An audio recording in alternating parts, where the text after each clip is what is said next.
The other question that we've received is from a lot of educators working with middle and high school children, that they find a lot of anger and aggression, especially among the boys in this age group.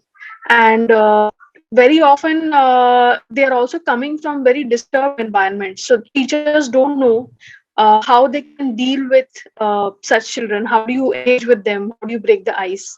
So any thoughts on that?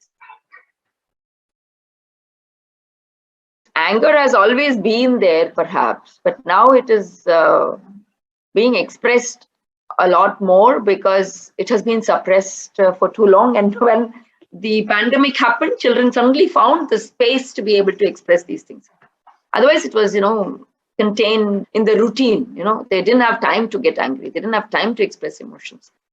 So we have to acknowledge, these emotions, and we have to actually glorify them. That is what I would say. I would say anger is such a beautiful emotion. So this is what we need to talk. Instead of saying anger is a bad thing and you should, why do you get angry? It's good that you get angry, because why do you get angry? You get angry only at injustice. Only when something is wrong, that is when you get angry. So actually anger is what propels you to bring about a change in yourself, in the environment, in everything that is concerning you.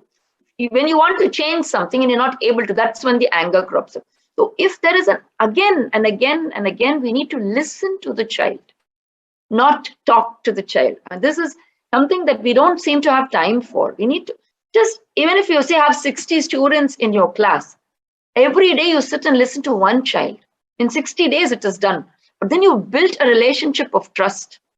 And you've built a relationship which the child can address and come to. They can be open about it and they can talk to you.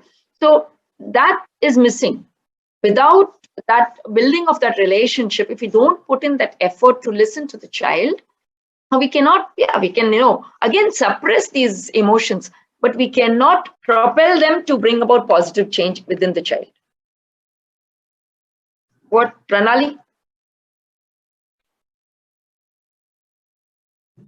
I think listening and talking to the student is anytime it works in with my classrooms.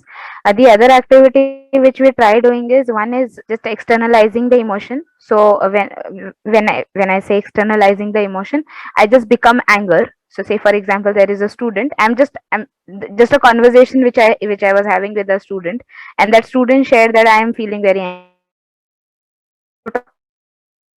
To me what is happening, so that then there is a conversation. The conversation is not happening with me, the conversation is actually happening with that anger.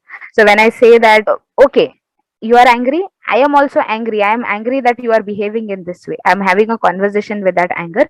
And do you want to give a name to that anger? So the student shared that, yes, I want to give name which looks like, so a name which was given was angry, and then the name. So angry, that person's name. And how does that look? It looks like fire. So then we started deconstructing that anger in a way where the student was just able to explain what is happening. What does the anger do to you? So when you're feeling angry, what is happening in your body? How are you actually talking to other people? Is the anger helping you somehow? If yes, then how? If not, then how? So this is the conversation which I started having with the student, and there is nothing wrong with anger. So also explaining that anger will come and it will go also. So at one point you will feel angry, and the other point you'll see something which is going really nice in your life and you'll get engaged with that. Again you'll feel angry, and it is not constant. So just giving that belief that it is not going to stay with you for long. At one point you'll come to know that it is there with you, the other moment it will go. So this conversation I was having with the 8th grader, and this is 2019 I'm talking about. My experience might be very much different, but that student he was in 8th grade, but he was like 16, 17 years old. So I was just having a conversation beautifully. What became possible for me after that conversation is, even if the anger didn't, even if there was happening that the student is displaying some sort of anger and some sort of behavior which is not acceptable for the class for that moment, but then the person was there into the classroom. At least he acknowledged that I am the teacher of the classroom, I am there.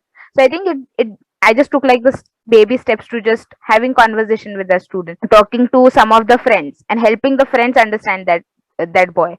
So it happens like a two-way level, which I tried with the student. One is talking to the student. If that doesn't happen, talking to the friends, and if that doesn't happen, talking to the caregivers. That step I didn't reach because उसमें ही सब हो गया. At one point it was like settling down. So yeah, this externalizing of emotion is something which I have tried with my students.